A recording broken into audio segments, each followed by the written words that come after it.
Hello and welcome to episode 57 of Not Reserving Judgment, a podcast about the latest triumphs, intrigues, and outrages in Canadian constitutional law. I'm Josh Dehaas, counsel with the Canadian Constitution Foundation. I'm Joanna Baron, Executive Director of the CCF. And I'm Christine Van Geyn, the CCF's Litigation Director. In today's episode, I'm going to talk a little bit about a proposal for a bill that would fix the federal-provincial imbalance. I'll tell you about a misguided new proposal to criminalize, quote, residential school denialism. And we'll share our bad legal takes of the week, where we take a lighthearted look at some legal opinions that didn't quite land. But first, I'm going to update you on two cases where elected officials have been sanctioned for their speech and appealed to courts. Spoiler alert, one of them won her case and the other one unfortunately lost. So I'll start with the bad news here, which is that well, it could be good news, I guess, depending on how you look at it. But no, it's definitely bad news if you care about freedom of speech. The infamous doctor in Ottawa and COVID mask enthusiast, Kaplan-Myrth, has lost her judicial review of some sanctions that she faced for being, to quote the judge, rude, insulting, intimidating, and disrespectful of the Ottawa School Board, where she serves as a trustee, and the rules they have in place to maintain decorum. So to recap, Kaplan-Myrth was very much in favor of trying to mandate masks in schools long after the province had decided that wouldn't be allowed. And she went so far as to run for school board trustee, and she won just so that she could have a say in these types of matters. And now she's lost her battle, and well, she lost that battle first, and then things got really divisive between her and some fellow trustees who were not quite as mask obsessed as her in September 2023. So after she got wind of a code of conduct complaint against her, she posted a series of comments on X, which are some of the comments that she ended up being punished for that she sought judicial review over. So she wrote, quote, "The OCDSB, that's the school board, will hold a special board meeting in which conservative trustees are putting me on trial, code of conduct kangaroo court. They've called me racist and disrespectful for privately saying to a fellow trustee that there's a link between anti-maskers and white supremacy, and for privately saying to another trustee that the trustees who vote against masks don't care about that vulnerable population." She also posted, "If the ban on my speaking about the upcoming kangaroo court was even constitutional before, which is in dispute, surely I can respond publicly on Monday when that information is public." Then at the meeting itself, when the trustee who brought the original complaint stated that Kaplan-Myrth was a white woman attacking a black woman, Kaplan-Myrth interrupted and said, "I object. You will not characterize me as a white woman. I'm a Jewish woman who received daily anti-Semitic death threats for standing up for health and safety. You've been out to get me from day one." Then after the meeting, as you might have seen in videos online, she could be seen, shouting at people, trying to close a door on someone blocking a doorway. And then the Twitter tirades continued. She said, for example, "Ironic to see Trustee Dixon play in a sandbox with the far right. Whatever, call me a bully for saying we should protect students and staff from COVID-19. She also tweeted, "The board has a toxic pattern of conservative trustees abusing its code of conduct process to try and silence progressives."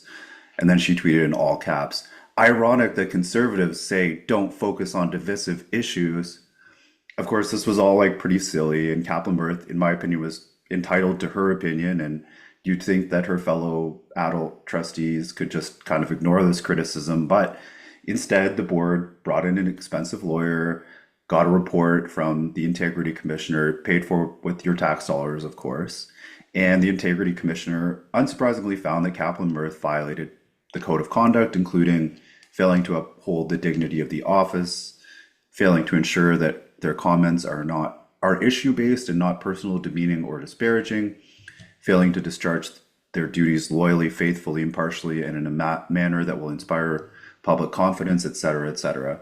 So Kaplan-Myrth's punishment was that she couldn't attend the next board meeting or participate in committee meetings for 3 months, which seems like a pretty sweet punishment, but she was not happy with that. She didn't back down, and that's why she went for judicial review. She sought judicial review both on procedural and free speech grounds, and she lost. So because this was an administrative decision rather than legislation, instead of the Oakes test, the court applied the test from Doré and Barreau du Québec, which is supposed to work the same justificatory muscles as the Oakes test, but is in reality a more watered down version where the court just asks, whether the decision maker proportionately balanced the government's objective with the applicant's charter rights or values. And if you've listened to this podcast before, you know judges are pretty deferential when it comes to their Dore analysis. And because the integrity commissioner who investigated had paid lip service to the expression rights, that was pretty much good enough for the judge reviewing it in this case. So that Judge Justice Shore wrote that the applicant wasn't punished for what she said, but for, quote, how she spoke, which will sound very familiar because guess which decision she relied on? The Jordan Peterson versus College of Ontario, of course, where again, the court claimed that Peterson wasn't being punished for his political speech, but just for how he said it, which to me is a really dumb way to approach this because the way you say something affects your expression. It's basically not the same expression if you say something in a more cutting or controversial way than if you just sort of wrap it in niceties, right? So I never buy that argument. Anyway, I think Kaplan-Myrth's comments were a bit over the top, but I do think her expression rights were violated and that it's bad for democracy when, fellow trustees or counselors can use rules about civility or courtesy to try and shut down their opponents. And the result is that Kaplan-Myrth now owes $7,500 in costs to the school board. Okay, so for the good news, it's that Medicine Hat Mayor Lindsay Clark has won her judicial review of sanctions under that city's code of conduct, which also engaged her freedom of expression. So a bit of background on that. Back in 2023, the Medicine Hat city manager defied the mayor and made some HR changes without council's approval, which the mayor had actually warned this manager against doing. And then the mayor chastised the manager about this at a council meeting, which resulted in a complaint against the mayor by a fellow councillor for failing to treat the employee with, quote, dignity, courtesy, and respect, and injuring her professional or ethical reputation. And this, of course, also led to a taxpayer-funded code of conduct report, which recommended sanctioning the mayor. And did they ever sanction this mayor? They voted to suspend her from presiding over meetings, removed her as the official spokesperson, prohibited her from entering the administration area of City Hall, banned her from attending all meetings, and reduced her salary by 50%, which was more than $50,000. So the judge reviewing this basically said the sanctions were just way overboard. A letter of reprimand and a request for an apology could stand, but all of the other sanctions were just unreasonable. And not just unreasonable, to quote the judge said they were, quote, overwhelmingly disproportionate to the breach of the code, and no reasonable municipal council would have taken that decision. So obviously this has some implications for our judicial review of village councillor John Robertson, who put up a controversial sign calling out what he sees as a media-fueled mass graves hoax. Unlike in Kaplan-Myrth's case, the decision maker in Robertson's case didn't consider his free expression at all, so there's obviously no proportionality there. And the sanctions he faced, including a 6-month suspension and the maximum fine available under the village's code, were also extremely disproportionate, just like what the Medicine Hat mayor faced. So I'm feeling pretty good about our chances in that judicial review. We still don't have a date, but I'm thinking it'll probably be sometime this winter. Joanna and Christine, I know you're both fans of Neely Kaplan-Myrth, so I'm kind of interested to hear your reactions. Joanna, why don't you go first? Wait, just to clarify, Neely Kaplan-Myrth is the woman who was interviewed indoors in her own office and chose to wear an N95 mask, right? By Zoom, yeah. On Zoom? More than once, yes. Yeah. And I think she got into a little spat with TVO's Steve Paikin over that too. Yeah. That's who we're talking about. Yeah. So just to be clear, that's who we're talking about. Yeah, I mean, she seems to have mental health issues, and that certainly is substantiated by her conduct in this affair. Nonetheless, I agree that she had the right to express herself, and, the duty of civility doesn't mean that you always have to be nice and pleasant. And this amounts to what was our critique of the Jordan Peterson affair, which is it amounts to tone policing. And civility doesn't mean that you always speak in a calm, measured voice. Civility means that you don't resort to threats of violence, and people are entitled to get emotional or nasty. So, yeah, justice for Neely Kaplan-Myrth. I agree that the more important point about the medicine hat matter is that hopefully we have a good precedent to work with, particularly in comparison to the Robertson matter, which is still pushing forward, where there was, as you mentioned, no balancing and no consideration of his right to free expression. So we are optimistic about our chances in that. Anything to add, Christine? Neely Kaplan-Myrth is wrong about masks, but she's right about Israel. I don't know if you guys have followed her Twitter. No. She's a Zionist and her father lives in Israel. I think she's Israeli, like part Israeli. Or so if we're just guided by that alone, like now I like her, although I don't like her position on a lot of other issues. I mean, Israel had some of the craziest and most draconian COVID policies, by the way. I remember reading the list of like rules they put out in early 2020 and being like, that's insane. And yeah, it was like they started the vaccine passports. I think they were one of the first countries to do it. They did, but they had instructions that were basically like, you cannot sit on your porch and talk to your neighbors. And basically that's because the Israelis are like a Mediterranean culture and they're like very gregarious and like to get up in each other's faces. So it was pretty hardcore. So yeah, it kind of checks out that she would be a Zionist who's an insane masker. Yeah, so I mean, that's actually not what guides my view on what you should be allowed to say. But it's so interesting to me because she was held out by a lot of people as like this, super progressive hero. And now a lot of people on that side who are mad about Israel's war. Now they hate her. So it's interesting to me because now Neely Kaplan-Myrth is kind of like hated by everyone. And I think one of the things that's important to remember is, she's held out as this, I mean, until her own was destroyed her, like her own side kind of came after her for her position on Israel. But the right to freedom of expression is often held out by left-wing activists as, this is a dog whistle. Free speech is a dog whistle. It's really bad for people with for minority groups, and it undermines minority protections and democracy. And I like when we can point to an example of a progressive person who's coming under attack for expressing their progressive views, because the reality is that freedom of expression, freedom of speech is a right for all of us. It's a right for Robertson, our more right of center applicant, I think is fair to say, in PEI. And it's a right for progressives like Neely Kaplan-Myrth. So it is, I've said before, it is not a threat to democracy, freedom of expression. It is what underpins democracy. It is how people with minority positions protect their rights. It's not a threat to people with people in minorities or who have minority viewpoints. So that's kind of my take on this. Why don't my news headline is also about freedom of expression, but in a slightly different context. So I'll give mine next. It's about a private member's bill brought by Leah Gazan from the NDP, and her private member's bill proposes criminalizing, quote, residential school denialism.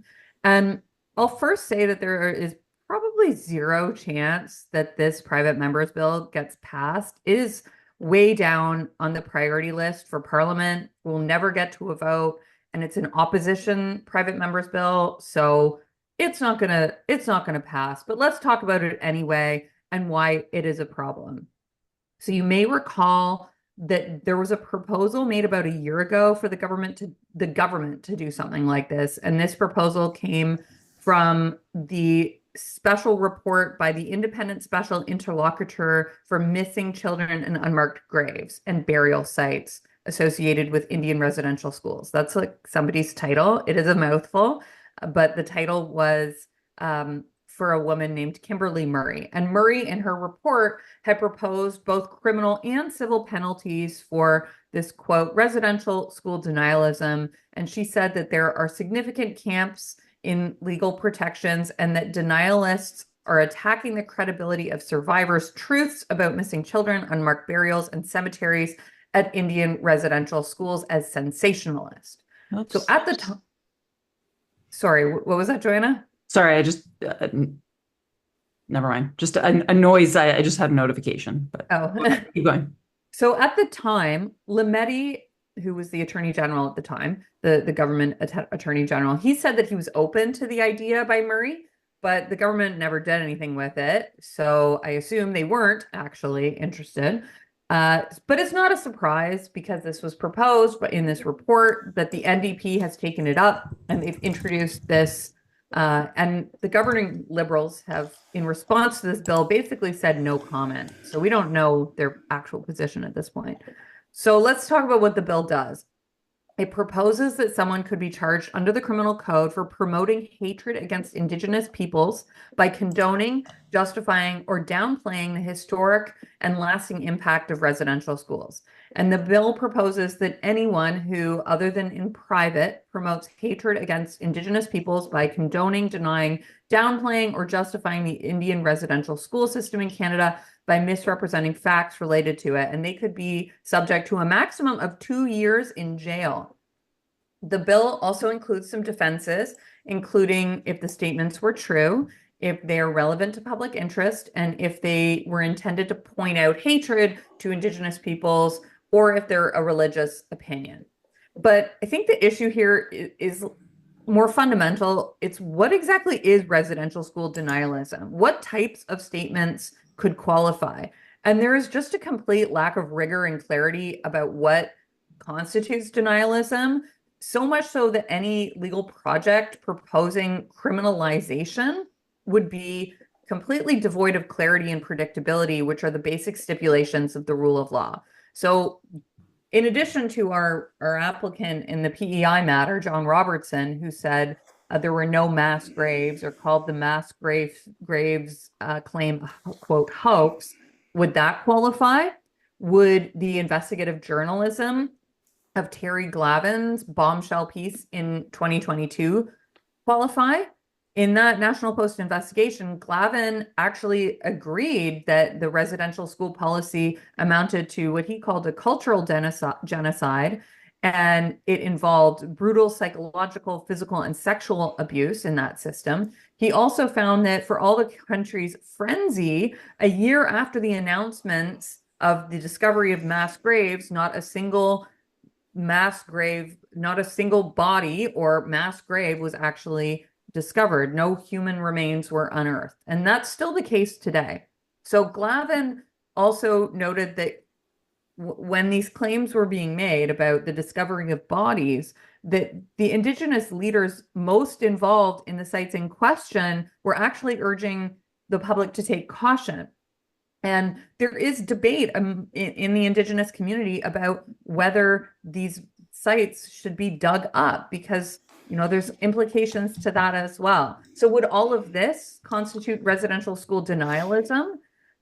He asked a number of questions in his piece that are right to ask in this grim situation of the allegation of unmarked graves of children. So he asked things like, what remains were unearthed and how can they be connected to existing historical records? Should there be charges laid? Who is going to take the charge in this? Who's going to lead these efforts? Should the bodies be exhumed if there are bodies? And for asking these questions, he basically devastated his career. He was made persona non grata. And he discussed all of this and the devastation to his career with journalist Barry Weiss on her podcast, Honestly. And so, there were serious professional implications for Glavin for doing this investigation, for raising these issues. And I think the risk of this private members bill is now there could be additional legal sanctions, even if the legal bar proposed in the test, whatever that may end up being, even if it's not met, there's still a risk of chilling speech and causing charges to be improperly laid. So I think that the propositions in the private members bill are so vague and so censorious and chilling that they would likely violate the Section 2B Charter protection for freedom of expression. And in addition to being unconstitutional in all likelihood, the law would be ill-advised, it would be illiberal, It raises the specter of driving anti-Indigenous racism underground, where it will flourish, and it would be away from the disinfecting influence of open discourse. I think racist speech is best responded to with rational argument rather than criminal censure. Even though there is a somewhat fringe group of intellectuals who are apologists for residential schools, and that's a position I don't agree with, and I think is misguided and odious. I think that criminalizing that type of apologism is the wrong approach. It also minimizes real horrors. It takes the focus away from actually condemning the things that we know did happen, which were wrong, like stripping Indigenous children from their families, prohibiting them from practicing their culture, religion, and language, isolating them from their communities, as well as subjecting them to physical, emotional, and sexual abuse. And yes, in cases, no doubt, the murder of children. And all of this can and should be condemned. But what this private members bill will do is shift the focus away from those real horrors to now tinkering around at the edges of what we actually don't know and criminalizing trying to search for the truth through discourse the way Glavin did. And that doesn't serve the interests of anyone. And for those who are in that fringe of they don't want to admit that the schools inflicted harm, I do think that they're better dealt with through condemnation and counter speech of explaining why it is so bad to take children away from their families, which I think probably doesn't even need more explanation than that. But we also don't want to make heroes and martyrs out of these people by giving them attention and their ideas attention that they don't deserve. And Joanna had written about this in the Hub, how during the Zundel trial, Zundel was a famous Holocaust denier. What happened was he, in defense of himself, he trotted out these false historians who then also denied the Holocaust, essentially putting these facts themselves on trial. And you just don't want to give a platform like that to anybody, which is, I think, what this private members bill would do. The solution to ignorance and prejudice is not censorship, it's better speech. Joanna, you'd written about this in the Hub when this was first proposed about a year ago. Anything you want to add? Well, you kind of said it all, so I don't have a ton to add. Just that I think the idea of criminalizing, so I think denialism is like a fairly new psychological term. It's a refusal to acknowledge persistent facts. And I think in general, novel psychological diagnoses are not a good blueprint for criminalization. There's just so much specter and so much confusion about what this is seeking to cover. And the criminal law should really be something that everybody can understand, as you said, clarity and predictability. And then we just had Orange Shirt Day on Monday, and my 5-year-old niece actually explained to me, I'm kind of embarrassed. I understood that Orange Shirt Day is, National Truth and Reconciliation Day, but I actually didn't know the story about why we wear orange shirts. And she told me it was very cute. She said, because there were children that were taken very far away from their families to schools far away. And then they couldn't wear the clothes that they wanted to wear. She said, only black and white, just that every day.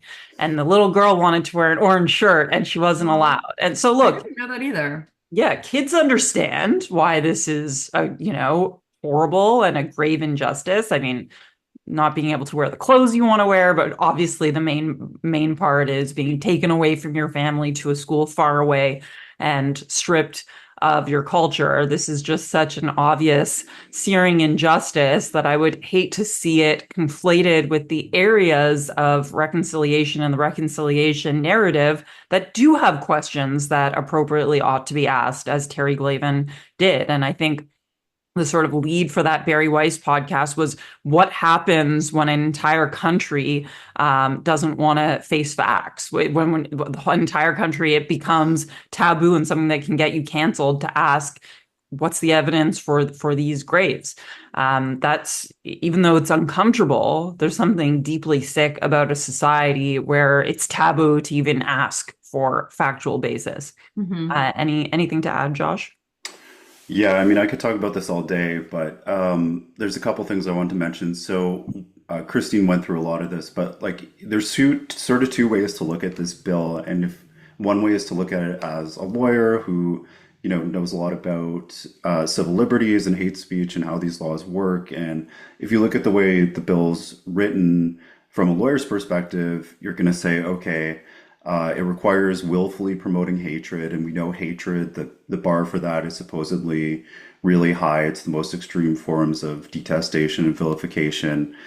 And there's all these defenses, including, if you're in good faith expressing or attempting to establish by an argument an opinion on a religious subject, or if you can prove truth, if the statements were relevant to any subject of public interest and the discussion was for the public benefit and on reasonable grounds, they believe them to be true. And this also requires AG consent before anybody's charged. So from the sort of lawyer technical way of looking at it, this law is not likely to trap a lot of people that just want to debate, the degree to which residential schools were immoral, or whether there really were mass graves there or unmarked graves, things like that. So from that perspective, it's not that concerning, but the chill, which Christine mentioned, is extreme. Like if you're a lay person and you look at this bill, you say, wait a minute, it's illegal to even merely downplay this or or justify it in some way or misrepresent the facts. And the facts are obviously extremely debated among lawyers, among historians, among the general public. So I'm just going to be quiet. I'm not going to say anything about this. It's basically illegal to discuss the whole issue now. And that's really insidious because there are a lot of people that you talk to in private conversation who say, wait a minute, residential schools were good. The indigenous people, they needed to learn skills or they needed to assimilate to have, a good chance at becoming part of Canadian society. And these were Christians, and Christian people are, they have good intentions, and we can't judge them by the standards of 2024 and, read about all the lovely things that these wonderful nuns did, and they really loved these children. And, if you can't go out to a university and publicly debate that, like people tried to do at Lethbridge University before it was shut down, if you can't publish a book on that where you walk through the facts and make the sort of strongest case for residential schools were good or they weren't all that harmful, you're not going to be able to convince those people who remain believing that residential schools were generally a good thing, or that the harms that were caused in them have been overplayed or overemphasized. So it's just really insidious because of the chill. And I think Christine's right that that's what makes this unconstitutional, even though if you're a lawyer and you read this, it's not likely a lot of people are going to be charged. So anyway, that's all I wanted to say. Well, it's private members bill. It's probably not going to pass, but there is a scenario where the liberals are like, okay, what can we do to really make the conservatives squirm? And this is something where the conservatives are like, it's not just that, it's where it is on the priority list in Parliament. It's so far down the list, it's not even going to get to a vote. Right. Fair enough. Okay. Well, it's either way. Yeah. It's pretty unlikely to pass. Complain about it though. But we should complain about it. It should not be happening in a free society. It's pretty gross. Yeah, let's move on. So, let's take a break first. And then when we come back, Joanna, you can give us your headline. Okay, so we are seeing a new genre of op-ed in Canadian media. I have also participated in this new genre of op-ed recently, which is wish list for a future government, new bills that they can do, new legislative reforms. I had mine last week, which was about amending the Canada Health Act. And Preston Manning has a very interesting op-ed in the Globe this week, where he talks about federal-provincial relations, how they are at an all-time nodder. And he blames this with just cause, I would say, on the ever-expanding meddling and intrusion of the federal government in areas of provincial jurisdiction. And he is calling for a new federal government, if elected, could improve federal-provincial relations and strengthen Canadian unity by passing what he has proposed to call an Act Respecting Provincial Jurisdiction. It would repeal federal statutes that authorize unnecessary and unwarranted federal intrusion into areas of provincial jurisdiction, or at least amend those statutes to substantially reduce their intrusiveness. Obviously, this would be immediately applauded in Quebec and the West, particularly the West, because Quebec just basically does what they want anyways and don't really care. And he points out that the provinces themselves may and have passed legislation to protect themselves from unconstitutional overreach by the federal government, thinking about things like the Alberta Sovereignty Act. But he points out, and this is an important point, that the provinces too need to stay in their own lane. The Constitution does give the feds primary jurisdiction over, for example, trade and commerce. And yet, as we at the CCF know all too well from our Kinew Free the Beer case, which put that the provinces were raising unconstitutional trade barriers in the form of non-tariff trade levies on goods and services between the provinces, they are also overstepping their jurisdiction. They are constantly stepping on the Fed's toes, and the Feds just don't seem to have the political will or muster to do anything about it. But of course, naturally and appropriately, Manning focuses mostly on federal overreach into provincial jurisdiction. So he talks about healthcare. So that is regulated by the Canada Health Act, of course, but delivery is left to the provinces. But as I pointed out in my op-ed last week, if the provinces were to adopt meaningful healthcare reform, adopt the types of systems that allow for fully private payments that, for example, are operated in Europe, the federal government would ding them and claw them back under their transfer payments. Talks about resource development, so agriculture, energy, mining, forestry, fisheries, that all of those primarily fall under provincial jurisdiction and are essential to the flourishing of our economy. And to this, Manning says, the Trudeau government not only denigrates these sectors as relics from the past and liabilities, but endeavors to intrude massively in their operations through, for example, the Impact Assessment Act, which of course was overturned as unconstitutional by the Supreme Court, and also recent amendments to the Competition Act. And Manning gives a shout out to our friend, Professor, now Deputy Minister of Justice in Alberta, Malcolm Lavoie, who had an excellent book last year called Trade and Commerce, Canada's Economic Constitution. And he argues that the original free trade economic vision of the Fathers of Confederation needs to be recovered, and proposes strengthening commitments to property rights, domestic free trade, and subsidiarity, which is a word that just means that the federal government, as the centralizing authority in Canada, should have a basically residual or subsidiary function. So they perform only those functions that cannot effectively be performed at the provincial or local levels. And I thought this was interesting, and I'll turn to what Poilievre has said about this. He talks about municipalities and municipal governments, which are under provincial responsibility, and yet the federal government meddles in this too through the National Housing Act and the lending practices of the Canada Infrastructure Bank, which he says is in violation of Canada's constitutional structure.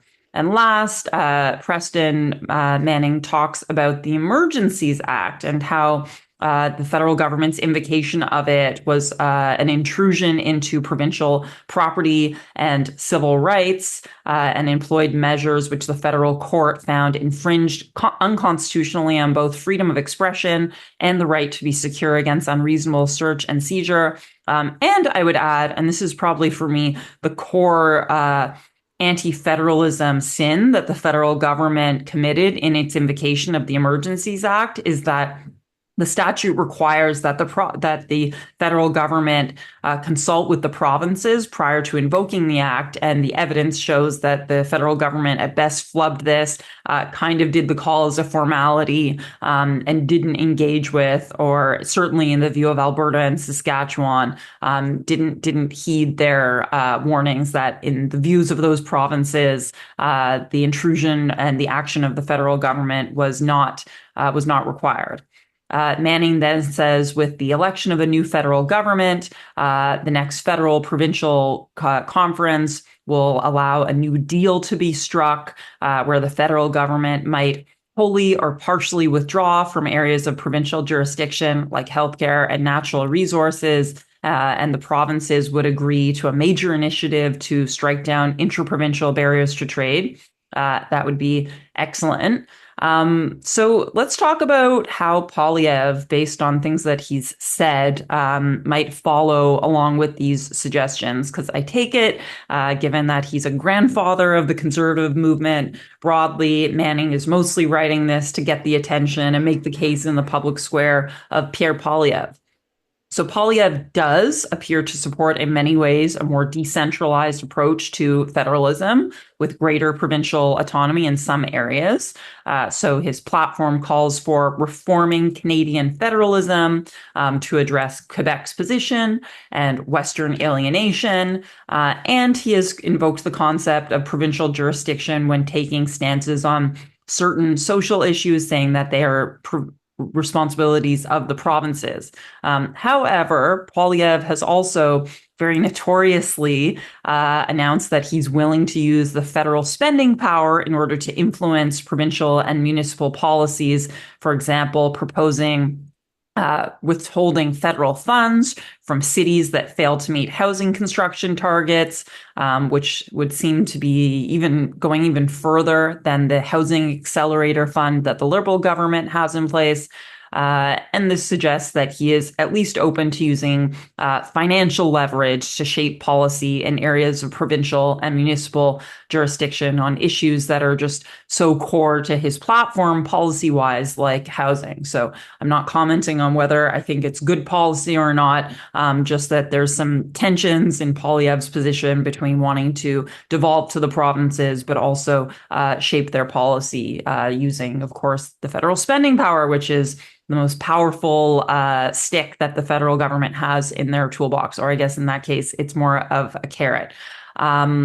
Josh, last week, Danielle Smith announced that she plans to amend the Alberta Bill of Rights to strengthen certain provincial areas of jurisdiction, like making their own medical decisions, which you talked about last week, but also respecting the right of individuals to keep firearms. And we talked about this internally a bit, and you said it was probably mostly about her upcoming leadership review. But do you think this is an example of a province taking steps to strengthen provincial jurisdiction? And any other thoughts about Manning's op-ed more generally? Yeah, so the Bill of Rights in Alberta, I think it's valuable to a degree, but of course, what people have to remember is that it's a provincial statute, and the next legislature could just, in the same bill where they want to do something that overrides the Bill of Rights, could just, amend the Bill of Rights at the exact same time if they have a majority. So it's not as helpful as having the federal government come in and say, you know what, we are going to respect provincial rights, and we're going to give you back the jurisdiction we've taken in these particular areas. Housing is an interesting one because it doesn't fit very well under the division of powers. So you can see an argument for them interfering with that to some degree, at least. I was trying to think about the Bill of Rights issue, and how that would work, and whether it would ever really even be useful. And one example I was thinking was, in Ontario, there's this big debate right now about whether the government should build a tunnel under the 401, which would be like the world's longest, most expensive tunnel. And Doug Ford says he wants to do it. I'm pro tunnel for traffic. I mean, besides the ones in Gaza, right? Those are pretty expensive. Yeah, but this would be like a little bit wider, I think. Okay. That's true. And Anyway, hopefully wouldn't have any hostages in it. Yeah, like I'm all in favor of using tunnels to address traffic, but this particular one, the estimates are like $60 billion plus, which is a very large amount of money, and the opposition's saying, well, we should just buy back the Highway 407, which is like the most amazing thing in the entire world, which is like a basically mostly empty highway that you can just drive on if you pay exorbitant rates, and the opposition wants to buy that instead of building a tunnel. And one estimate I heard about how much that would cost is like $35 billion. But the government could also just expropriate that, right? Like they could just force the sale of the 407 for some like fire sale price, and that would probably be constitutional. But if we had Alberta's Bill of Rights, they would have to amend that Bill of Rights if they wanted to, expropriate the 407. So, these types of things are mostly symbolic, and the better way to do it is through politics. Christine, what do you think? I mean, I think that there's no way they're building a tunnel. We don't do things in this country. Like Yeah, nothing happens. And I know Doug Ford is like, I like the sentiment of let's do something, let's get something done. But like we know nothing actually ever happens. They're neither going to expropriate the 407 and they're not going to build a tunnel. We're just going to continue to sit in gridlock traffic. So like no one actually achieves anything in Canada. And I don't know that it's for lack of political will, because I think that the leadership probably wants to get things done. I think that there's kind of this sclerotic bureaucracy that just makes things actually impossible. And all of these like small little rules that makes actually achieving things it just doesn't happen. I'll just use this time as an opportunity to say how much I love Preston Manning. And Mhm. while I may not I haven't read the op-ed that you're mentioning, Joanna. Based on your summary, there's some things in there that I like. There's some things I'm like, I don't know about that.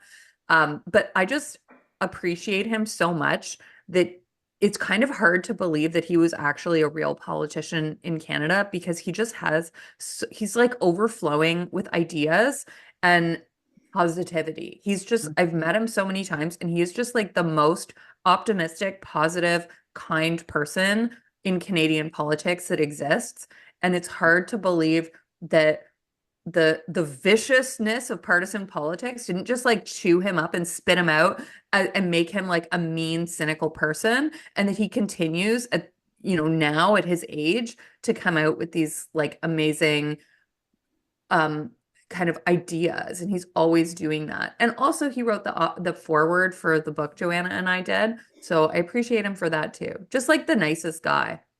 That's kind of unrelated to the content of the op-ed, but I just have so much time for Preston Manning. So I'll do my bad legal take now, which is going actually not to a Canadian. It is going to Tim Walz, the VP, the Democratic VP pick. So I know that this is supposed to be a Canadian bad legal take, but I just had to respond to Walz because he spread one of the most notorious legal myths that exists in the United States last night during the vice presidential debate. And this is kind of just like so funny, because we all know already that Tim Walz does not understand free speech or the First Amendment in the US Constitution like at all. He'd previously said, quote, "There's no guarantee to free speech on misinformation or hate speech, especially around our democracy." So it's kind of ironic that then last night he repeated a bunch of like famous legal misinformation. So in the US, we all know there actually is First Amendment protection to hate speech and misinformation. There is no First Amendment exception to either of those things. And if there were, Tim Walz would be guilty of it right now. So what did he say? Last night during the VP debate, he said, "You can't yell fire in a crowded theater. That's the test. That's a Supreme Court test. It is not the test. And you definitely can yell fire in a crowded theater in the United States." So this line, which, as I said, is one of the most notorious pieces of legal mythology in the United States, it's from a case called Schenck. And that it was not even the ruling of the case. like Schenck was not about fires, yelling fires in theater. It involved a member of the Socialist Party who had been charged with espionage for handing out anti-draft or anti-conscription leaflets in 1919 related to World War I. So in the Schenck case, when Schenck was charged with this espionage offense, Oliver Wendell Holmes made this fire in a theater analogy, but the analogy is actually different from what Walz and what others commonly cite. What Holmes said is you can't falsely yell fire in a theater, causing a panic.